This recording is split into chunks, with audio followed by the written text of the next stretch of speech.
Hello, my name is Ashley Fisher, and today I will be presenting Food Fight, Methods for Combating Nutrient Depletion in Food Crops. For most of us, food is a major part of our lives.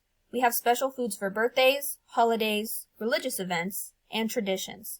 It is often a comfort for when we are sad and eaten in celebratory moments. However, unknown to most people, food has been changing slowly in ways that are making it less nutritious. The culprit behind this issue?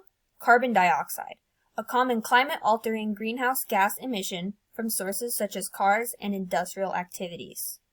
Through research on food crops, scientists have been able to pinpoint a correlation between decreasing nutrients such as zinc, iron, and protein, and increased levels of atmospheric carbon dioxide.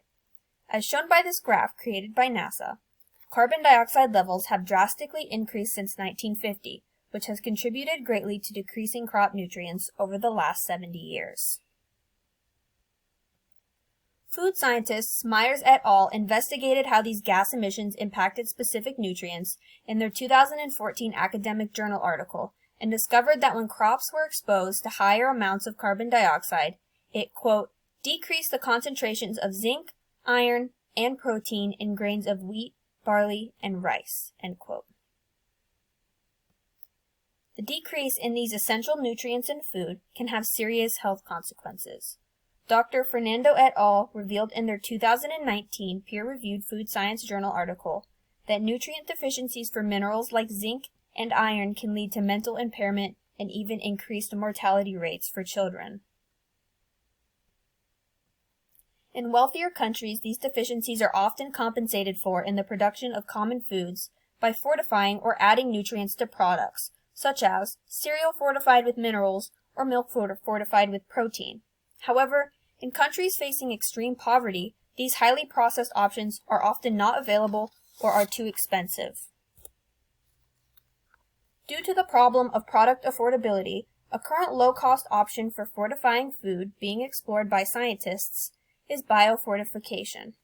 The biofortification process involves either selectively breeding or genetically modifying food crops in order to increase their nutritional value.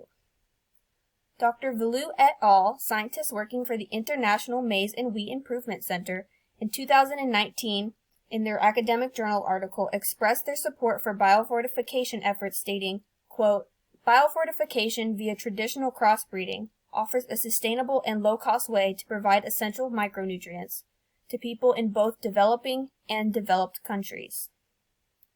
This solution is also fairly universal as it can provide food to people in the form of produce or seeds, making it available to people in many different economic situations. Biofortification is especially important in regions where people are reliant on one major staple crop to get their daily nutrition. Adrian Duboc, the executive secretary for the Golden Rice Humanitarian Board, revealed in his 2019 book detailing vitamin A deficiencies that in some parts of the world, up to 80% of a person's daily calories could be from eating rice. The map here shows rice consumption in the form of caloric intake percentage, which is the percent of rice someone eats daily out of their entire diet. The darker regions show areas that eat mainly rice on a daily basis.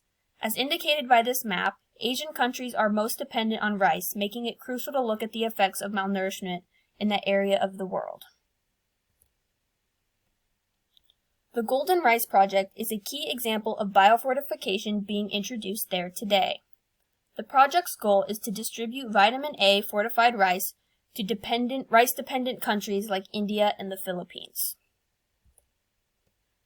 Adrian Duboc also elaborates on the consequences of vitamin A deficiencies in those countries in his 2019 book, explaining that low access to fruits and vegetables containing vitamin A is a major cause of permanent blindness in children.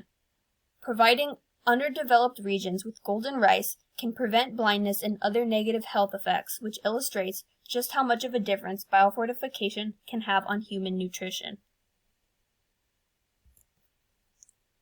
Alternative solutions to climate-induced nutrient depletion are also available, but less common due to higher costs.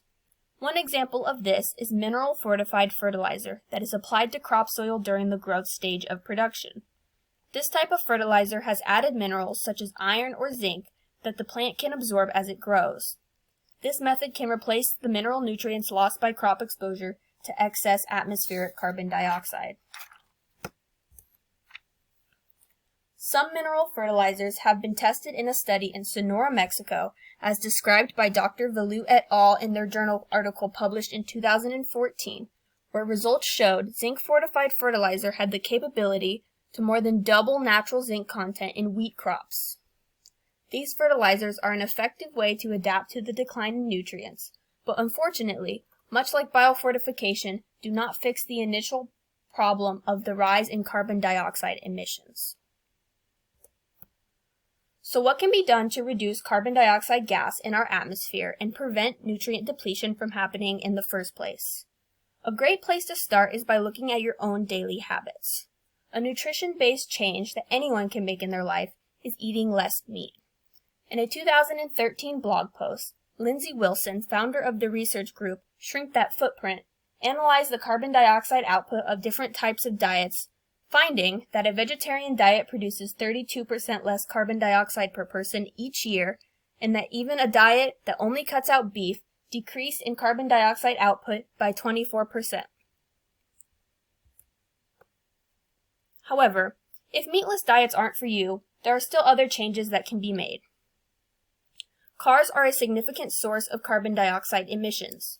An Environmental Protection Agency online article from 2018 reports that each year, a single car can give off 4.6 metric tons of carbon dioxide. Walking, biking, public transport, or even carpooling are practical alternatives that can greatly reduce your carbon footprint, even if you change out driving for walking or biking once or twice per week.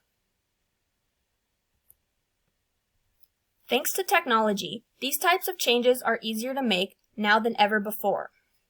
The Capture app is a free tool that provides a colorful, interactive platform for tracking your diet and personal transportation habits, as well as informing you of the carbon dioxide you save from being emitted into the air.